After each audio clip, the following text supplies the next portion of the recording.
મહાયુદ્ધની વચ્ચે ઇઝરાયેલી પીએમ નેતન્યાહુનું મોટું નિવેદન, પૂરી તાકાત સાથે લડશે યુદ્ધ. નેતન્યાહુએ સીઝફાયર ન કરવાની ટ્રમ્પને કરી હતી અપીલ.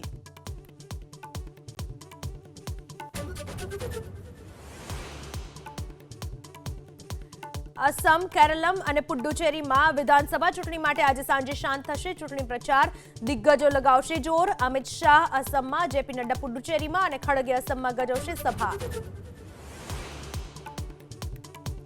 ન્યુક્લિયર પ્રોગ્રામના બીજા તબક્કામાં ભારતને મોટી સફળતા. કલપક્કમ પરમાણુ કેન્દ્રમાં સ્વદેશી બ્રીડર રિએક્ટરે મેળવી ક્રિએટિવિટી. પીએમ મોદીએ વૈજ્ઞાનિકોને આપ્યા અભિનંદન.